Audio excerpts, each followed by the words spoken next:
Hello and welcome to another Overlord lore video, and today we are going to take a look at the Dark Knight, one of the more mysterious members of the 13 heroes. But before we are going to take a look at him, we are going to take a look at my Patreons, and I thank them for supporting this channel, as well as all users of the YouTube thanks function who made one-time donations.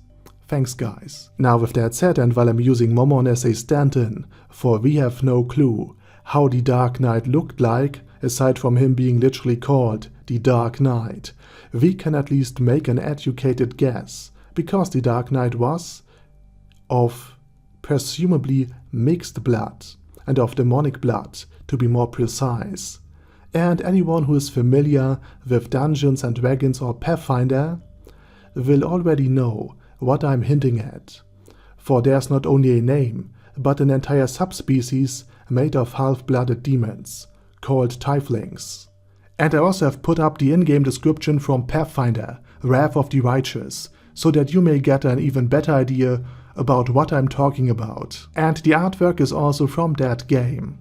And despite being supposedly, at least in part of fiendish blood, the Dark Knight nonetheless fought side by side with Platinum Dragonlord, or rather his armor, as well as many other different species, in order to repel the evil deities who attacked the New World 200 years before Einzelgone had arrived. And since he fought alongside Evil Eye, the Platinum Dragon, a Dwarven King, and a player, it might be quite likely that this team wasn't so much a crusade of the righteous, as just a bunch of powerful creatures who were really keen on not getting killed by evil deities, simply by being torn apart one by one. So it might have been an alliance of convenience that was later spun into this awesome tale of 13 heroes of all human origin saving the planet because they were so good and righteous. Though again, technically speaking, there is nothing that makes a Tiefling inherently evil in Overlord. So he could also have been a good or neutral character in his worldview. And Overlord is also known for having nuances instead of strict good and evil partitions. Come to think of it, just as Eins now, the Dark Knight might have chosen to hide his true appearance behind thick layers of armor, and I'm sure the Theocracy then had spun this Dark Knight to be completely human underneath, simply because they could. Or, and this is also a possibility, that the Dark Knight was in truth a fallen paladin, or a cursed knight, aka something akin to Shaltir. But while all of this is more or less speculative, we also have known some concrete things that I can tell you, namely about his weapons. His Swords of Darkness were legendary, to the point that even 200 years after he had fought against the evil deities, his deeds are so well remembered that adventurer groups like the Swords of Darkness were naming themselves after them and wanting to possess these legendary artifacts. And by the way, simply because we hear so much about this guy and his blade and his deeds, it might be that he potentially could appear in the further course of the story. I mean, Rigrid Bears Karoo and Fluda Paradine were alive during this time, and they were mere humans, so maybe the Dark Knight has survived throughout the ages and will share valuable information about Platinum's true nature, and that Eins, as in Pandora's actor, has just fought his armor. Now, these swords in and of themselves are also deserving of a video of their very own, considering that one of them is not only confirmed to be around, but still in the hands of Lachius.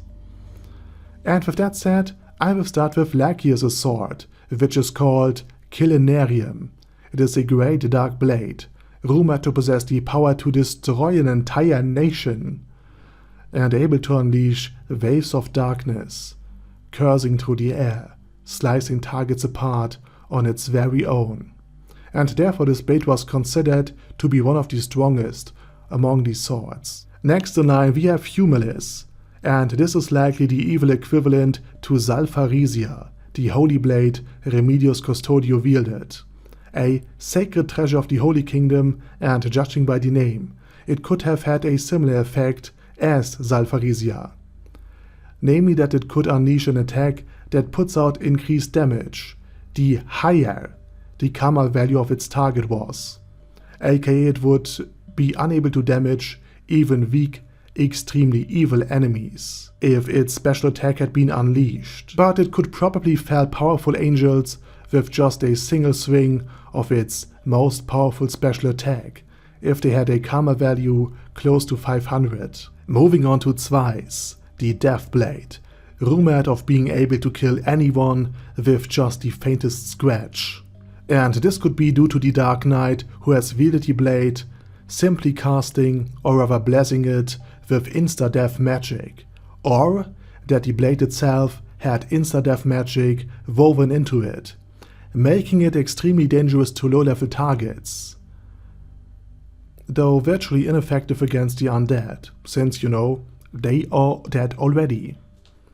And last but not least, we have Krokdabal, and this sword is rumored to inflict wounds that are unable to be healed with healing magic or potions, at least of the lower tier variant, and this is something that cursed knights also could inflict by invoking spells to augment their weapons. Or it could also be that it's just a regular ingrained enchantment of the weapon itself. And given the fact that King Ramposa was wounded in the field of battle, and that the wound apparently couldn't be healed, it could be that this blade is still in circulation somewhere in this very area of the New World that we are already familiar with. And that's pretty much it. And I hope you now have a better understanding of this member of the 13 Heroes. And with that said, I say thank you very much for watching, and special thanks to Bad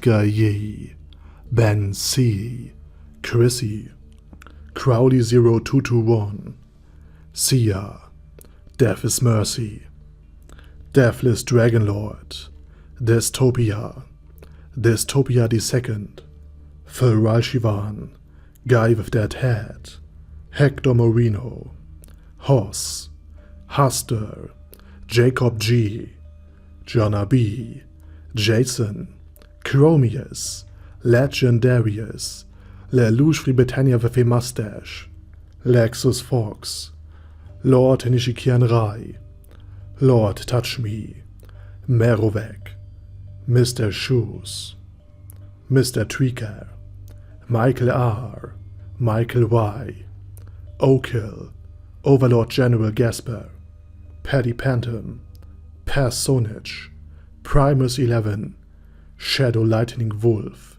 Shrine Keeper, Texas Deer, the Orc Warboss, Rock Ed Smasher, T.E. Wang, Vash Hawkeye, Vegito 27, Venture Fanatic, Wilhelm, and Zonagon. Thanks guys.